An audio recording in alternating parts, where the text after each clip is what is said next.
Madam Speaker, the ill effects of the consumption and the overconsumption of alcohol are well known to all members of this House. Like the Minister of Home Affairs, I too want to see the eradication of public drunkenness and alcoholism.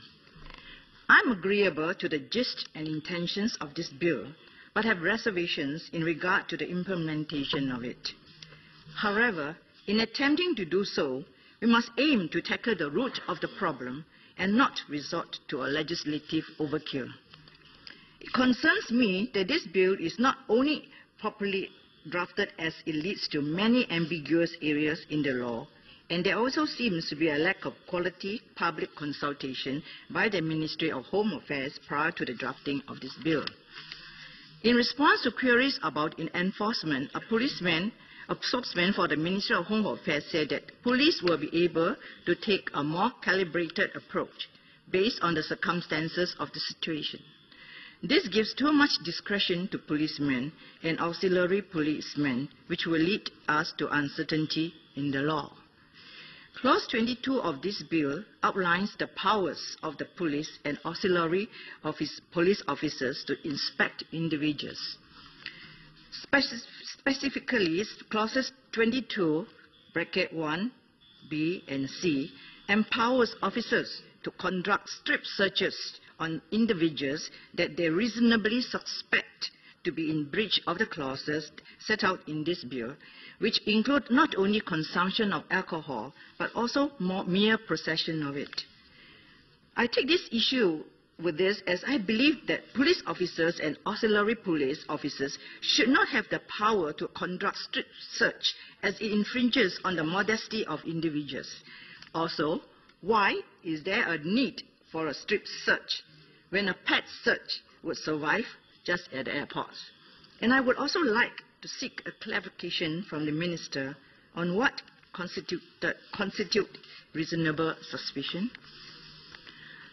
I believe these above-mentioned clauses have not been well thought out, and I'm not convinced about the extraordinary powers bestowed upon not only on police officers, but even auxiliary police officers, when a smaller power could serve the same purpose.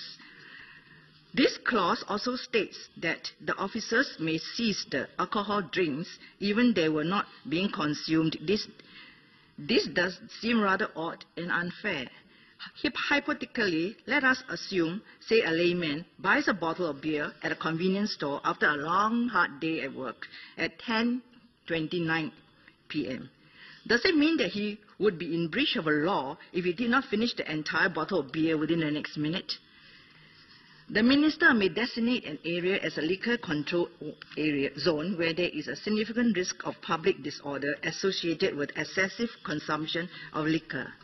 To date, Little India and Geylang have already been demarcated as liquor control zones. In 2013, there were 49 public order offences, such as serious hurt, rioting, and affray, in Geylang, making it least safer place in that regard when compared to other areas of congregation, such as Clarke Quay, Boat Quay, Chinatown, and Joo Chiat. Little India was second on the list with 25 public order offences. However, correlation is not causation.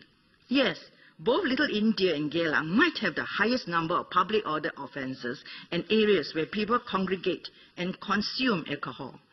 But there is still a lack of data to show that these public order offences were caused by alcohol. Business in these liquor control zones will also be heavily affected. A key stakeholder, Mr. Chandra, the chairman of the Little India Shopkeepers and Heritage Association, raised objections. If this policy is going, I quote him, if this policy is going to be in place every day, then it is going to be terrible for the stakeholders. Little India is also a place for a lot of tourists who want to be entertained. There are a lot of backpackers and hostels, and they love to stay around Little India, and they too spend the evening having their drinks. So if that ban is imposed daily, then I'm sure it will make a lot of difference for businesses in Little India, which will also affect the tourism industry. I would like to ask the Minister how would the government help these businesses who will be affected by the proposed restrictions?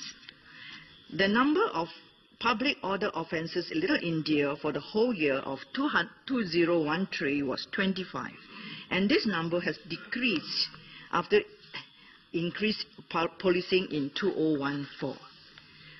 Testifying before the COI for the Little India riots, former Commissioner of Police, Mr. Ng Jo Hee, said in a passionate plea that, I quote him, a deployment of 300 pairs of boots on the ground should bring noticeable police visibility to both locations. He also added that, my planners tell me that police presence is defined as a police patrol passing a point once every 15 to 20 minutes. This is a useful benchmark, but one which we cannot come close to achieving in either Little India or Geylang on present levels of resourcing. If increased policing can solve the problems this bill aims to tackle, why don't we focus our efforts on increasing the strength of the police force instead of passing overreaching legislation? In this view, I believe that the proposed liquor control zone is nothing less than a legislative overkill. We do not need to use a sledgehammer to kill a fly. Just like how we do not ban drinking because a minority of drivers drink under the influence of alcohol, imposing a liquor control zone in a place where only a minuscule number of people cause disorder is disproportionate. No.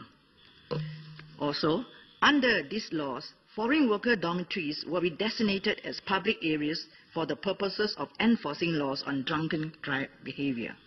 These draconian laws may potentially deprive the poor workers of the source of solace and trample on their dignity. I understand if the dormitories have their own rules and regulations, but to turn it into a law that comes with fines and jail terms, that is very harsh. Most of us have homes to go back to drink, but the dormitories are the foreign workers' homes, yet they are subjected to the proposed rules where there might be checks and penalties which are higher than their monthly wages. As most, if not all, these foreign workers only have 1 day off per week. I would like to seek an amendment from the Minister for the cut-off time for consuming alcohol at public places be extended to 11:30 p.m. instead of 10:30 p.m. on weekends. Drinkers who frequent hawker centres and coffee shops will also welcome this change of time. While we may draw parallels with other countries which have similar controlled liquor zones, but we face the same problems plaguing the cities to warrant such a heavy-handed approach to curb drinking issues. According to the World Health Organization's report, Singapore has one of the world's lowest rates of alcohol consumption at 2 liters per capita.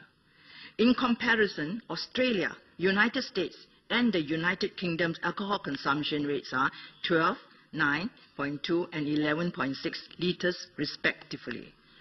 While United Kingdom and Singapore both have controlled liquor zones, but what is notable is that United Kingdom's alcohol consumption rate is more than 5 times that of Singapore's. Our partial restriction may be comparable to that of cities like Texas, Sydney, and Prague. Just like in Singapore, most of these above-mentioned cities also passed laws to restrict the consumption and supply of alcohol to combat public drunkenness and public disorder associated with the consumption of liquor. For example, the New South Wales government passed the new laws as part of New South Wales government's crackdown on drug and alcohol-fueled violence. Madam Speaker, all these cities have comparable degrees of alcohol restrictions comparable to the restrictions in this bill, and yet their alcohol consumption rates are almost 5 times that of Singapore's. Also, why do we need to make a comparison on how alcohol is prohibited in neighbouring secular country? Why do we not make a comparison with how alcohol is prohibited in neighbouring secular countries like Thailand and Malaysia, where social, political, and cultural influences are similar? What happened to the Asian values Mr. Lee used to talk? Or do we practice selective comparison to make this bill appear attractive? Is there a growing trend of crimes in Singapore linking with alcohol that the Ministry of Home Affairs warrants such strict restrictions? During the first reading of this bill on 19 January, the Ministry of Home Affairs claimed that after conducting 2 public consultation exercises, discussing with 180 stakeholders and reviewing more than 300 pieces of written feedback, there was strong support for the proposed restrictions. Before we examine the public consultation itself, the number of people consulted for a bill that would have such far-reaching effects is disturbing. If we were to assume that everyone who had taken part of the consultation process is unique, it would mean that only 1,000 were involved in the consultation process, out of which only a mere 180 were stakeholders like grassroots representatives and business owners. It is very strange that the people whom would be most affected by the bill weren't consulted. I understand that many of them may be transient workers, but transient workers count too. I believe they definitely need to be represented in the consultative process. It is indeed very strange that for a bill which would affect millions, less than 1,000 were consulted. This is a minuscule sample size that should not be construed to represent the views of the general population. For a government that has recently went on to record to say that it would be in touch with the ground, this would defeat the government's attempts to reform the relationship between the people and the government. Upon closer examination of the process, I was surprised to discover that those giving feedback were not given an option to reject restriction during phase 2. They have only had the choice to decide on varying forms of restriction, but not given the choice to reject all forms of restriction. Even if that was what they believe, this is fundamentally flawed methodology of choice. Setting aside the minuscule sample size and the fundamentally flawed methodology, MAH also proclaimed that more than 83% of respondents supported the proposed bills.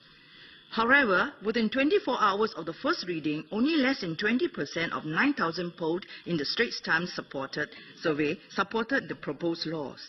In other words, more than 77% of respondents were not supportive of the bill.